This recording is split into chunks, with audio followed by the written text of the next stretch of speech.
The idea for Lights Out was born out of creative frustration. All right, I'll wait.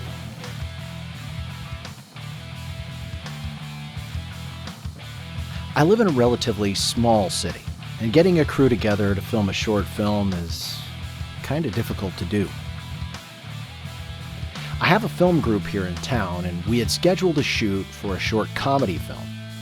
But the lead actor we had lined up turned out to be a flake, so we ended up having to scrap the entire project.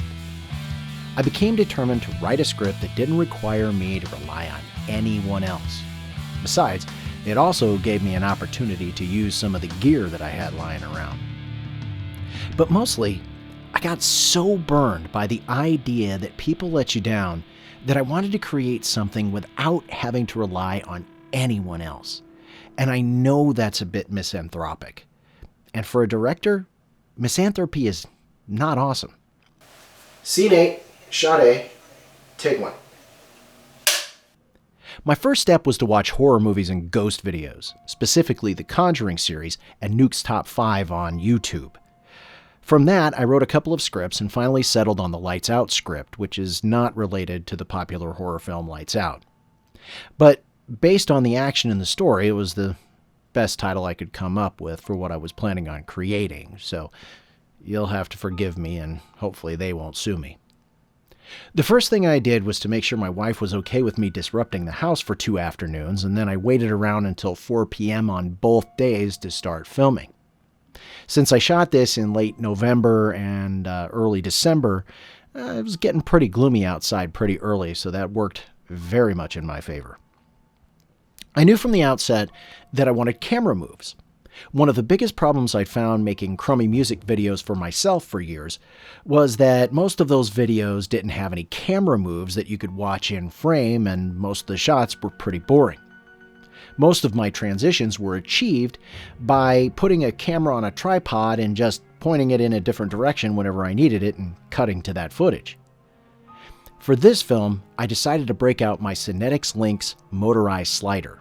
This is a piece of gear I acquired a couple of years ago. It's really easy to program custom camera moves based on a series of keyframes inside the little computer box. When you program it, you just have to give yourself enough time to get yourself into position before you start filming a scene. For the first 2 movement shots, that was easy enough, since I was just going to be sitting down. The other 2 camera moves were just a little more complicated, but I think I managed to get those takes in just the first or second take, so I got pretty lucky. Focus was also a bit of an issue, but luckily I have a Hollyland Mars 400S Pro system and a small rig Magic Viz wireless focus system. I would stand in place holding my iPad, check the image from the camera before going back and performing the scene. Probably the most difficult part of this film for me was lighting.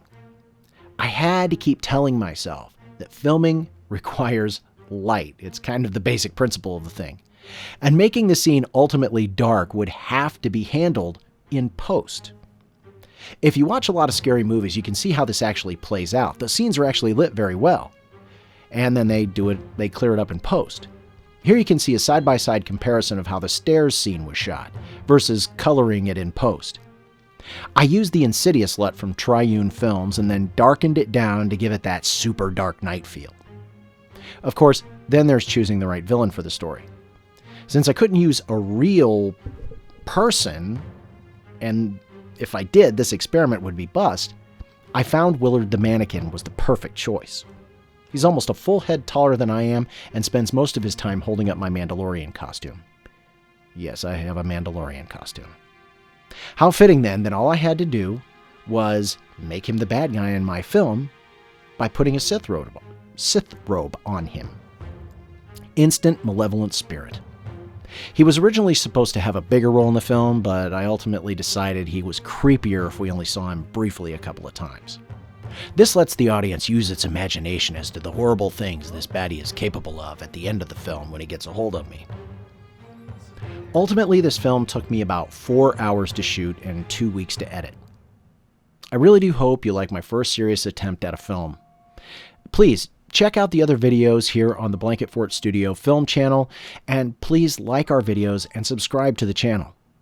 We have a lot more content on the way. Also, if you'd like to see reviews or demonstrations of any of the gear we use making our films, send an email to me at studio@chrisbaitens.com, and I'll be glad to hook you up with honest gear reviews between takes. Again, please like and subscribe, and we'll see you the next time right here on the Blanket Fort Studio.